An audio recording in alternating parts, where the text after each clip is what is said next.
राजा भोज हर दिन तैयार होकर सिंहासन पर बैठने के लिए राज दरबार पहुंचते रहे और हर दिन दिव्य सिंहासन की सुंदर पुतलियां जागृत होकर उन्हें टोकती रही। हर पुतली उन्हें राजा विक्रमादित्य के त्याग और शौर्य की अतुलनीय गाथा सुनाकर सिंहासन पर बैठने से रोक देती। अब तक आप 10 पुतलियों द्वारा सुनाई कथा पढ़ चुके हैं। आइए आज पढ़ते हैं 11वीं पुतली त्रिलोचना की सुनाई कथा। अगले दिन राजा भोज जब दरबार में पहुंचे तो 11वीं पुतली त्रिलोचना जैसे जागृत होने के लिए तैयार ही बैठी थी। त्रिलोचना बोली, हे राजा भोज, आप प्रतिदिन इस सिंहासन पर बैठने के लिए आते हैं और राजा विक्रमादित्य की कथा सुनने के बाद लौट जाते हैं। फिर भी आपने अब तक हिम्मत नहीं हारी। राजा भोज का अभिमान अब कम हो चला था।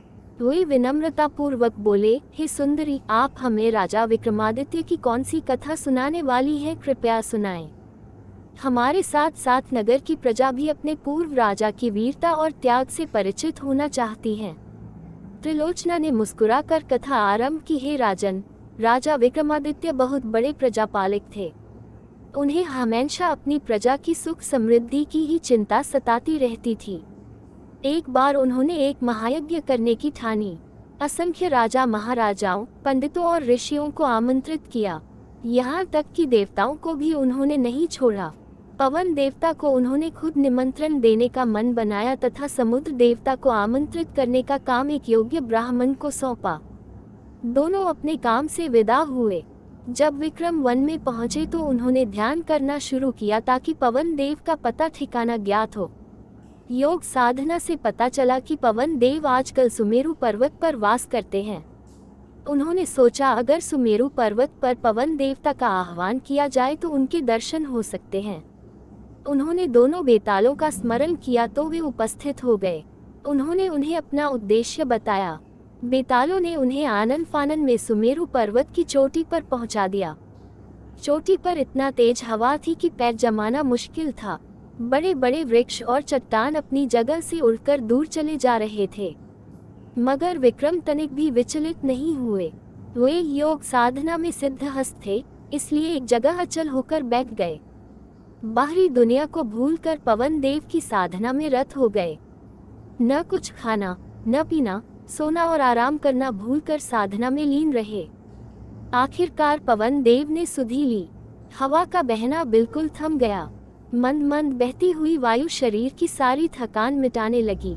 आकाशवाणी हुई, हे राजा विक्रमादित्य, तुम्हारी साधना से हम प्रसन्न हुए। अपनी इच्छा बताएं। विक्रम अगले ही क्षण सामान्य अवस्था में आ गए और हाथ जोड़कर बोले कि वे अपने द्वारा किए जा रहे महायज्ञ में पवन देव की उपस्थिति चाहते हैं। पवन देव के पधारने से उनके यज्ञ की शोभा बढ़ेगी। ये बात विक्रम ने इतना भावुक होकर कही कि पवन देव हंस पड़े।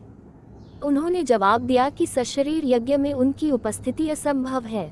वे अगर सशरीर गए तो विक्रम के राज्य में भयंकर आंधी तूफान आ जाएगा। सारे लहलहाते खेत, पेड़ पौधे, महल और झोपड़ियां सब की सब उजड़ जाएंगी। रही उनकी उपस्थिति की बात, तो संसार के हर कोने में उनका वास है, इसलिए वे अप्रत्यक्ष रूप से उस महायज्ञ में भी उपस्थित रहेंगे। विक्रम उनका अभिप्राय समझकर चुप हो गए। पवन देव ने उन्हें आशीर्वाद देते हुए कहा कि उनके राज्य में कभी अनावृष्टि नहीं होगी और कभी दुर्भिक्ष का सामना उनकी प्रजा नहीं करेगी। उन्होंने विक्रम को कामधेनु गाय देते हुए कहा कि इसकी कृपा से कभी भी विक्रम के राज्य में दूध की कमी नहीं होगी। जब पवन देव लुप्त हो गए तो विक्रमादित्य ने दोनों बेतालों का स्मरण किया और बेताल उन्हें लेकर उनके राज्य की सीमा तक आए। जिस ब्राह्मण को विक्रम ने समुद्र देवता को आमंत्रित करने का भार सौंपा था, वह काफी कठिनाइयों को झेलता हुआ सागर तट पर पहुंचा। उसने कमर तक सागर में घुसकर समुद्र देवता का आह्वान किया।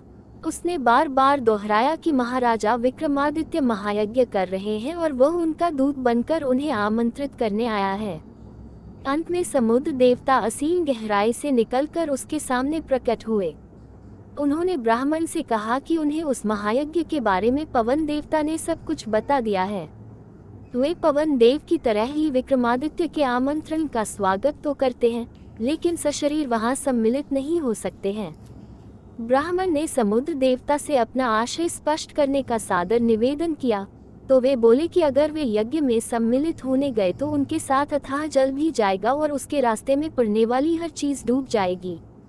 चारों ओर प्रलय सी स्थिति पैदा हो जाएगी, सब कुछ नष्ट हो जाएगा।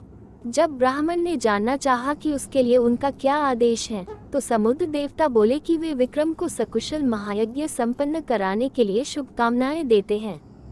अप्रत्यक्ष रूप में यज्ञ में आद्योपति विक्रम उन्हें महसूस करेंगे, क्योंकि जल की एक एक बूंद में उनका वास है।